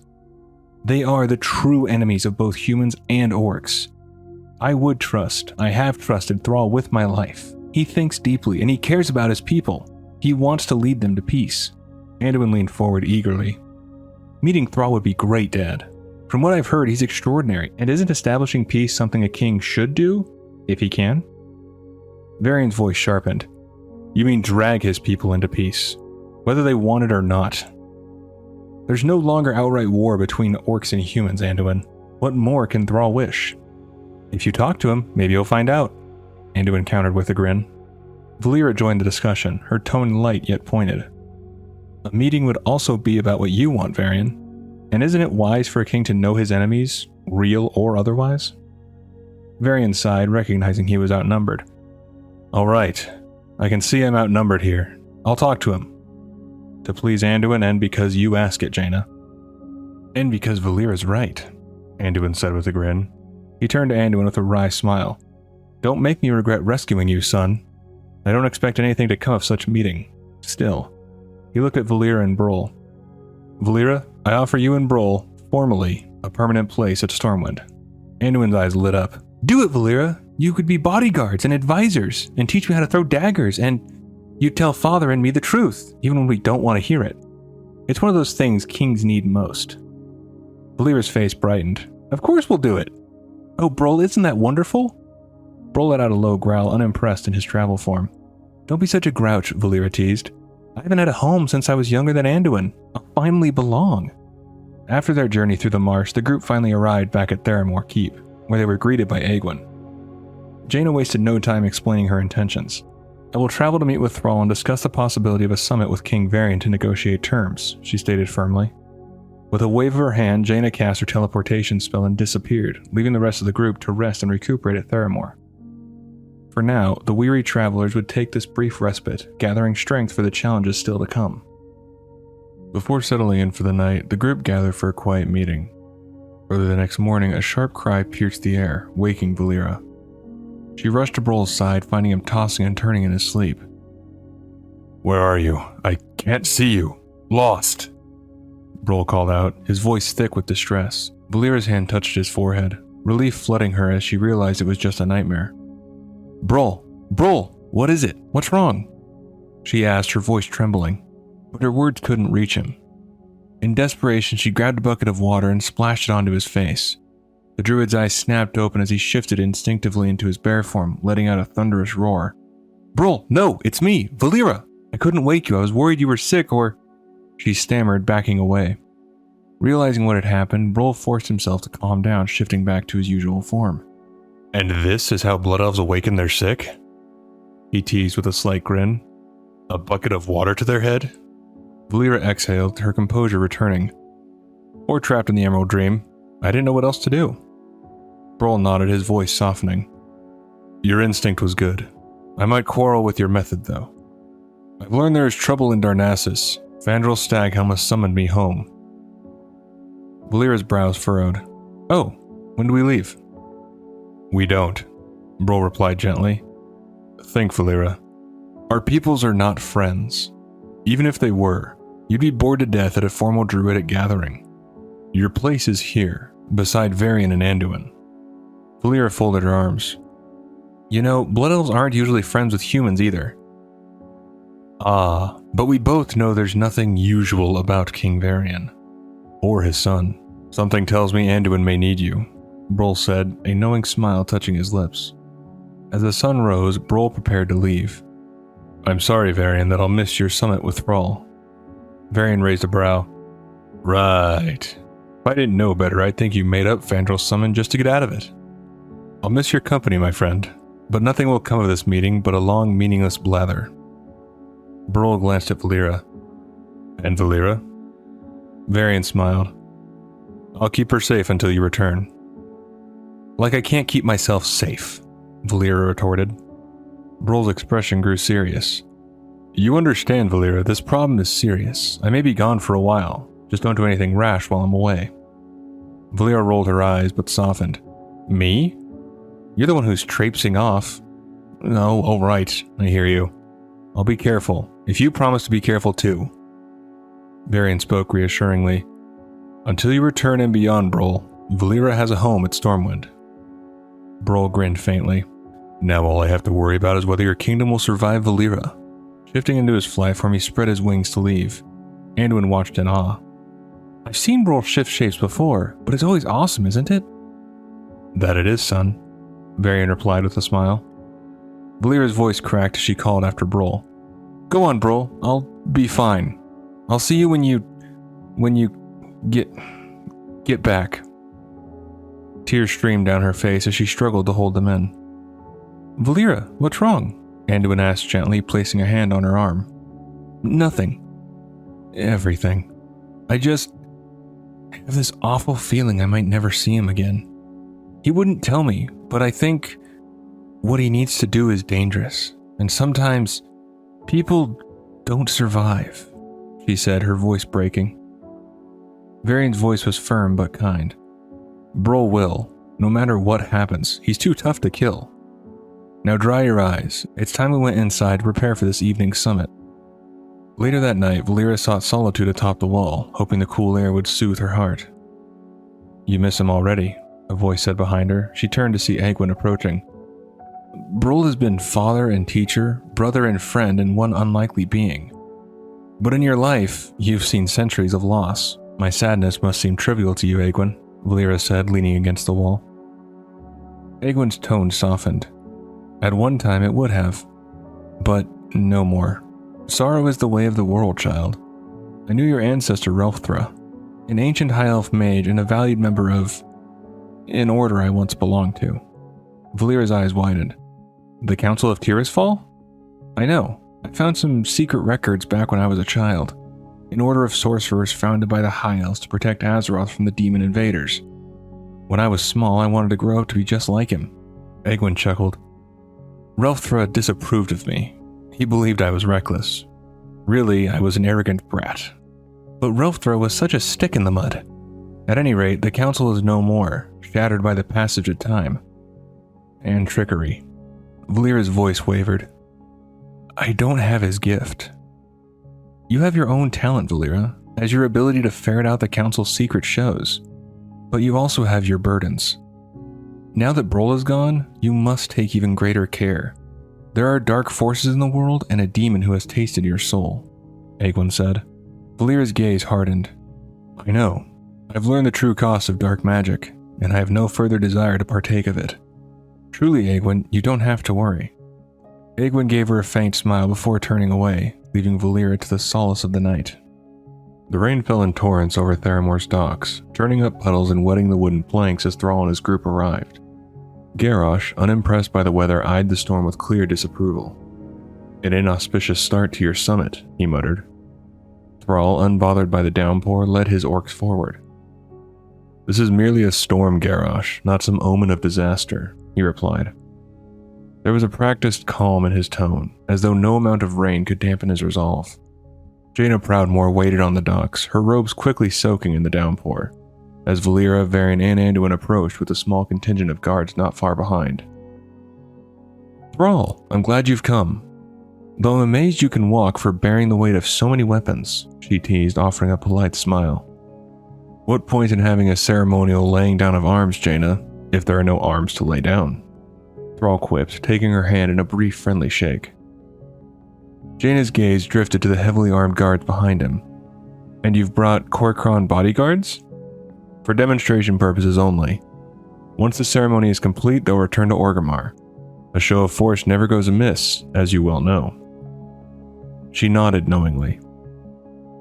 "You and Varian think much alike. His crew is also bristling with blades. It seems we've already found one thing on which you can agree." Gesturing behind her, she continued. "Thrall, War Chief of the Horde, may I present Varian Wrynn, King of Stormwind. I've invited you here to peacefully discuss your differences with an eye toward your mutual gain. It is now time to lay down our weapons and enter Theramore Keep." Nearby, Anduin's eyes were wide as he took in the orc's imposing stature. "Wow, orcs are really big," he said, sounding more fascinated than frightened. "Father, Lord Thrall, for the duration of our summit, peace," Anduin declared, setting aside several of his weapons. "Ha, it seems there is a diplomat amongst us after all." With a faint grin, Thrall knelt and placed his own arms on the ground. "What is your name, my young diplomat?" "I am Anduin, my lord, son of Varian Wrynn, King of Stormwind." Thrall inclined his head respectfully.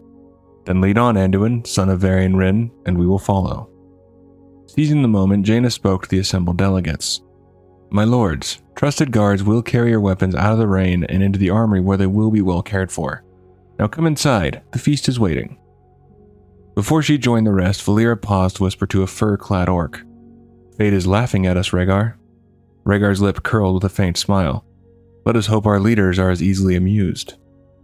Anduin, following closely, overheard. "You whispered to the big orc with the fur headdress. Who is he?" Valeera cast him a sidelong glance. "His name is Rhaegar Earthfury. He owned your father and me when we were gladiators." "Gladiators? Cool!" "Wait, he owned my father?" Anduin's curiosity flared. "Long story. It didn't last. Tell you later." Inside Theramore Keep, the rain's roar faded, replaced by the murmur of the summit. Thrall soon learned that Varian had previously missed a meeting after being kidnapped and losing his memories. At this, Rhaegar chimed in. "It is clear, Valeera, that you and Logash have come up in the world. While your winnings made me rich when Logash..." Valeera, quickly turning to Anduin, said, "That was the name your father won in the arena, Anduin." Rhaegar continued, "And Brol escaped, I realized my heart was with them, instead of the profit I could have made from their service. At that moment, I knew I had my fill of the Crimson Ring. I chose instead to offer my services to Thrall," Rhaegar explained. Valeera eyed him skeptically. "You let them escape, but you sold me. Why?" Rhaegar drew a breath as though recalling difficult choices. "Have you already forgotten? You and Brol fought constantly. Then Helka offered a fortune for you and offered you leadership of her group, a role you were well suited for. It was a kind of advancement. But I see you too chose a new career path. Where is Brol?" The regret in Varian's voice was evident. "The champions you created stayed together. He and Valeera helped me kill the dragon Onyxia. Now he's returned to Teldrassil on urgent business." Thrall listened with interest. "I too was once a gladiator," he revealed, surprising some. "In my youth by one of King Tyrannus' subjects in Lordaeron. I too escaped and became a ruler of my people. We have that in common. I imagine we also share a dislike of slavery." Varian's gaze flicked toward Thrall. "Slavery is wrong." but Brol, Valeera, and I did learn to fight as a team. It was us against the world. Even when you didn't know your true identity, your body had not forgotten how to fight, Rhaegar added, recalling their shared past in the arena. Valeera smiled at a memory. Remember the time Spark Eye's gladiators jumped us? They saw you refuse to fight for entertainment and thought we'd be easy. You mostly finished them. Then Rhaegar sicked his master trainer, Haiku Steeledge, on us, and you aced him too. A glimmer of pride entered Rhaegar's eyes. Logosh would not fight to entertain others, but he would fight to protect you and Brol. I should have known then that he was no nameless warrior, but a king. Varian's voice grew more resolute. A gladiator's life is simple. You win and live, or you lose and die. A king's life is more complex. The only truth for a king is that there are no easy answers. I agree, Varian, Jaina interjected, her tone thoughtful. A good ruler considers the welfare of his people beyond his own desires. Like you, Thrall, wishing the orcs had not been lured into Azeroth and their homeworld had not been shattered, but that is the reality we must now deal with. Thrall sighed. There's no going back for us. It would be good if there was some way to ease tensions between our people. We orcs have found a homeland on Kalimdor, across the sea from the Eastern Kingdoms, but we lack certain resources. We are engaged in constant conflict with the Night Elves over the felling of trees for timber. You can only build so much out of sand and mud. Varian considered this. Our merchants might be glad to trade their timber. What can we offer in return? We have large copper deposits near Orgrimmar, and exotic hides from creatures that roam the barrens, Thrall replied. Garrosh chimed in, obviously not liking this. Bah, a discussion fit for merchants. Why should we orcs make concessions when we have the strength to take what we want? Anduin, mustering his courage, spoke up. But sir, why waste your warriors and resources in battle when a few words will bring you greater profit? Well said, young prince, Thrall noted approvingly. With that, the summit was brought to an early close. As everyone stepped outside to depart, Thrall walked alongside Varian, while Anduin led the way. Looking to the clearing skies, Varian remarked, At least the rain has stopped. Then he glanced at Thrall. I just received word of simultaneous scourge attacks on South Shore and Goldshire in Stormwind. Thrall frowned. Yes, the Lich King has stirred, and now begins a new campaign against the living. I've already sent a few ships to Northrend. It would be good to have some level of cooperation between our peoples before we face this common enemy. Neither of us wants to fight a war on two fronts. A little ways off, Valeera caught up to Rhaegar before he left. I can't believe it. They're actually getting along. Garrosh doesn't like it, Rhaegar observed. He isn't happy with what he sees here. Garrosh isn't a shaman but a warrior. He covets the very thing that makes Theramore impregnable. Valeera gave a small laugh. It would be madness to attack this place. I have had my fill of battle, but Garrosh is young. He believes only the fiercest thrive, and that my liaison with humans would be a sign of weakness. Suddenly, Valeera caught movement overhead. Her eyes widened. Varian! Thrall! Above you! Look out! She shouted, barreling forward to shove Varian aside. A wyvern's rider slashed at her as she passed, opening a shallow wound in her side. You okay? Varian asked her. Minor flesh wound. I won't sit down for a week. She hissed through clenched teeth. Varian quickly assessed the threat. Guard Anduin, he barked. With my life. Valeera snapped back, taking a position at the prince's side. Who are these assassins? More daggers whistled through the air aimed at Rhaegar. He planted a totem, the projectile thunking harmlessly into it. Amid the storm of wyverns and bats, Thrall summoned the elements to shield himself. Suddenly, an orc dove in behind Varian, hoping for a quick kill. But Varian, relying on the reflexes he'd honed in gladiatorial combat, tackled the attacker, ending his life with swift efficiency. You said this meeting would be uneventful, Valeera called over the commotion, ensuring Anduin remained safe. Apparently I was wrong, Varian muttered, parrying a Tauren's axe with lethal precision. Not far away, Thrall contended with an onslaught of trolls, orcs, Tauren, and even humans among the assassins. Human treachery! Garrosh roared, fury evident in his eyes. Valeera, cutting down another foe, shot back. Have you no eyes, Garrosh? There are also plenty of Tauren, orcs, and trolls. Hired by the human king to bring death to our own, Garrosh snarled. That was when Varian caught a glimpse of a face he recognized. Garona, he shouted, swinging his mace only to realize Thrall was in the path of his blow. The war chief deftly dodged, countering with his axe. Who? The orc assassin who offered friendship, then slew my father in cold blood. Your assassin, Varian growled, voice thick with rage. Mine? Thrall asked, clearly taken back. Did you think I wouldn't recognize her? I was a fool to think the great Thrall might be different, Varian spat. For now, it's clear that treachery remains the orc's main tool of diplomacy. From the moment Garona first appeared, Varian's wrath was evident. Have you so little confidence of your people, Thrall, that you need an orc assassin to slay me? He demanded, spotting Garona poised to throw a dagger. In a fluid motion, she hurled it through the air, only for Varian to catch it deftly. A clumsy one who hands me a weapon. That will bring about her downfall. Slicing at the wyvern that she rode upon, bringing it crashing down. Garona leapt free, staring daggers at the king. Clumsy, am I? Garona hissed. Thrall does not hire assassins, King Varian, the war chief insisted, his gaze darting about. I do my own killing, and look around you. She may be the least of our problems. Ogres and other assassins pressed in from all sides. Amidst the chaos, Anduin hefted a rifle, aiming at an oncoming foe. Valeera, wrestling with a Tauren nearby, shouted, Watch out for the... But before she could finish, the gun's recoil sent Anduin sprawling. Dazed, he looked up to see a bat-riding assassin bearing down, magic crackling in her hands. Here's a blast for you, young prince, the undead woman snarled. No! Valeera cried, struggling to reach him. But Rhaegar interceded with his shamanic shield, blocking the deadly spell. Saving the young prince with him breathing a sigh of relief, and Valeera thanking Rhaegar for the save. Rhaegar turned to Valeera. Your skill has grown since I last saw you fight, Valeera.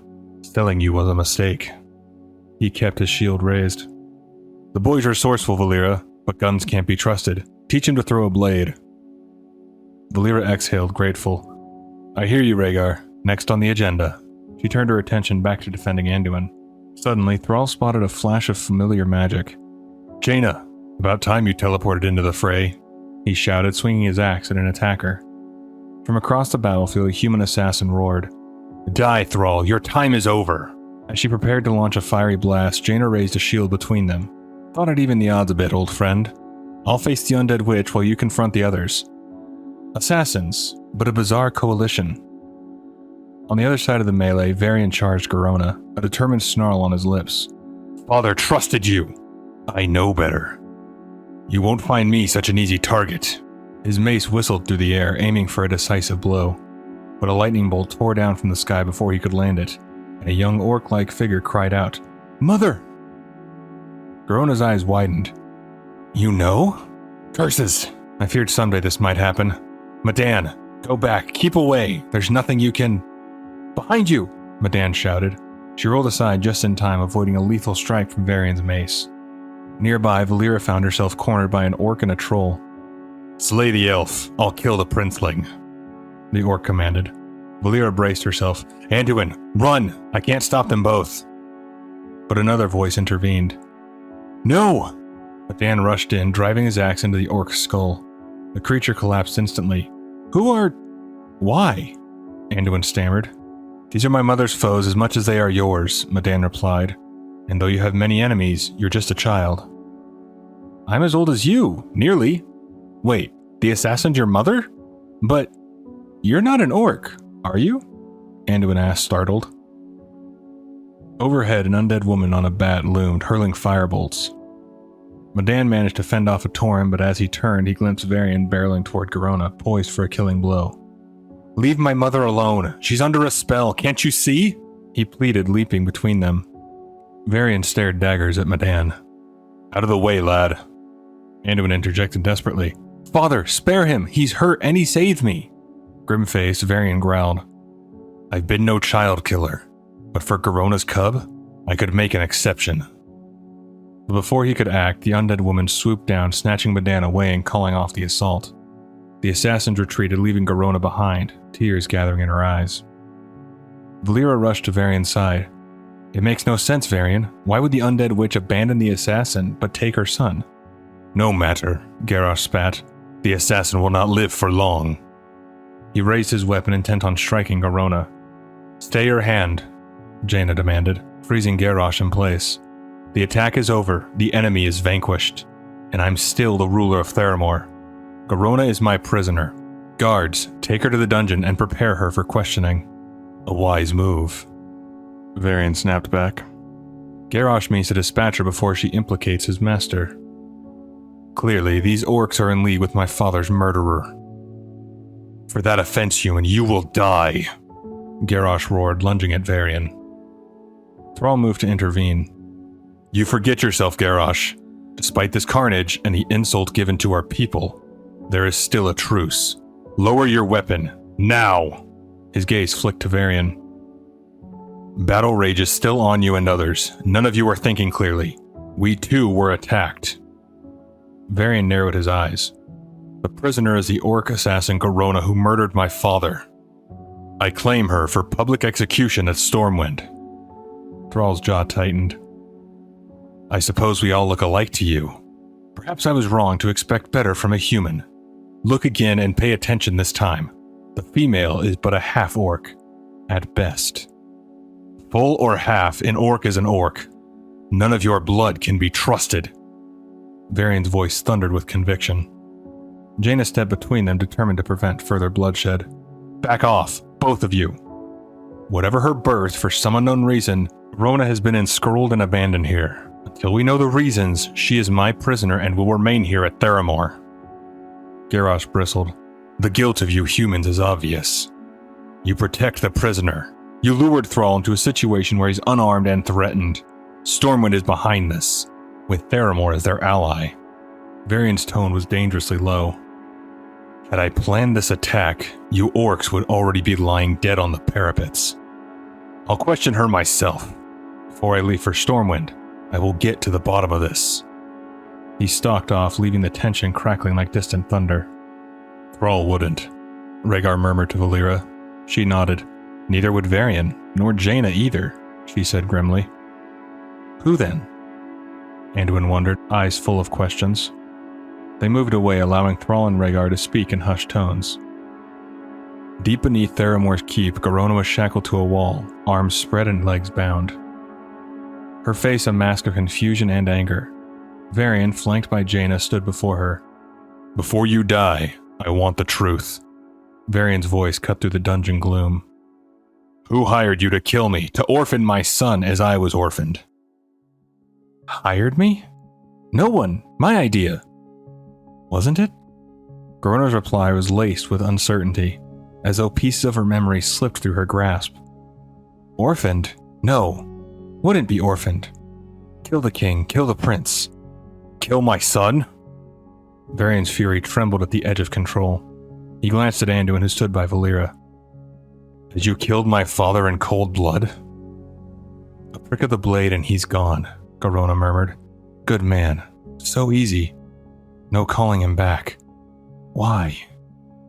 Why did I? She sounded more lost than defiant. Jaina interposed herself. Keep away from her, Varian. I repeat, she is my prisoner, and clearly she's enscrolled. A magical enslavement that reaches far and deep. You, of all people, know what that is like. Varian seethed but relented. Question Garona, then, while I prepare to face the scourge, learn what you can. Then give her to me for execution. She has targeted my son, and enscrolled or not, I will kill her as surely as I killed the dragon Onyxia. He stormed out, heading toward his awaiting Zeppelin. Later, as Valeera gave Anduin lessons in dagger throwing, they overheard two guards escorting Garona. I heard Lady Proudmoore couldn't remove the spell, or not so easy. Real hard to get at its source, one guard muttered. She was fighting it. Our Lady thinks it forbids the orcs' cooperation. Enforcing it might kill her. Kill her then, I say, the other snorted. Save King Varian the trouble. The Blood Elf pretends to serve King Varian, but all of them are traitors. He cast a glance at Valeera. A third guard chimed in. There are plenty of horde among the attackers. Bet she's in league with them. With a flick of her wrist, Valeera hurled a dagger at the guards, lodging it in a polearm inches from their faces. If you don't want to lose your nose, human, you'll keep it out of my business. Striding toward them, she glared. There were humans too among the attackers. Does that make you responsible? Should I kill you now? I am neither horde nor alliance. What has either faction ever done for me? She ripped the dagger free, shattering the polearm shaft. My loyalties are personal, to King Varian and to his son. Behind her, Garona, chains rattling, spoke up. My loyalties were personal once. Yet I betrayed King Lane, a kind man, a good king. Why? And for what? Why his progeny? Why? I'm no stranger to divided loyalties. I think that's also true of you. Valeera stiffened. Nothing is worse than betraying those you love. Just see where your divided loyalties have led you, and your son. Garona's expression faltered. She's right. Dan. Oh, gods and demon.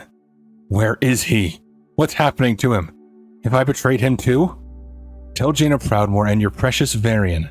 Save my son from the monster who stole him, and I will fight this enscrollment.